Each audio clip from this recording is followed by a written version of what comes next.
After trading Donovan Mitchell and Rudy Gobert, everyone expected the Utah Jazz to be tanking for Victor Wembanyama this year. But they started out on fire. And to say that they were the surprise of the start of the season would be the understatement of the year.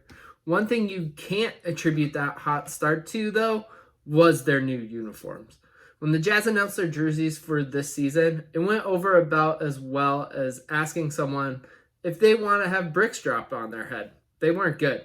The minimalistic jersey drew comparisons to YMCA youth basketball jerseys, or some asking if these were their practice uniforms. Historically, when you think of Jazz, you think of these beauties. You think of purple, you think of the mountains, and you think of the Jazz note. Instead, they decided to put whatever you want to call these into market, keeping the Jazz note for their white uniforms, but losing the color that has defined the Jazz for 4 decades. I will say they don't look as bad on court as I thought they were going to, but the mix of neon yellow and black is very visually unappealing. In fact, when you think of black and yellow, what do you think of? You think of Wiz Khalifa, you think of Pittsburgh, you're not thinking of Utah. The most confusing part of the launch was the tagline that the team used to announce them. Purple is back. What?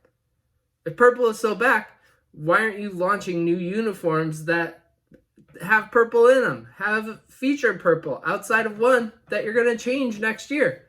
In fact, Jazz owner Ryan Smith commented on this fact. The data showed that purple was the #1 purchase online, and then when people got into the store, it was black and yellow.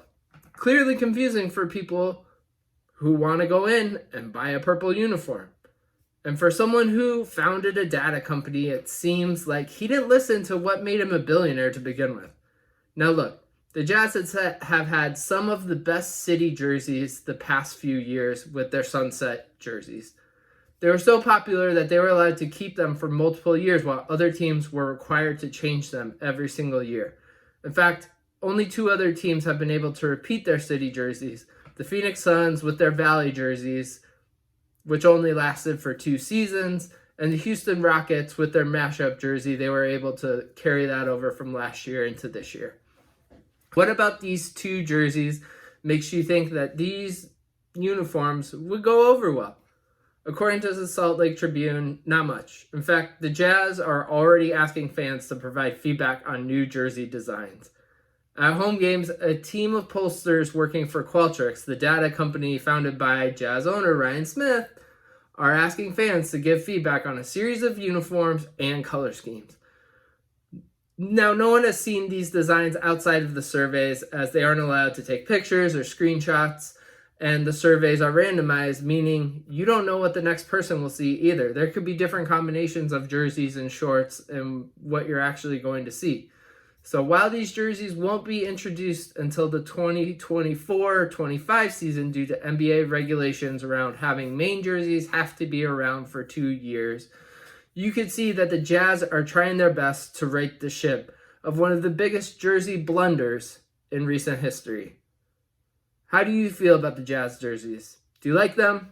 Do you think they're trash? Let me know in the comments. Make sure to like and subscribe. Thanks.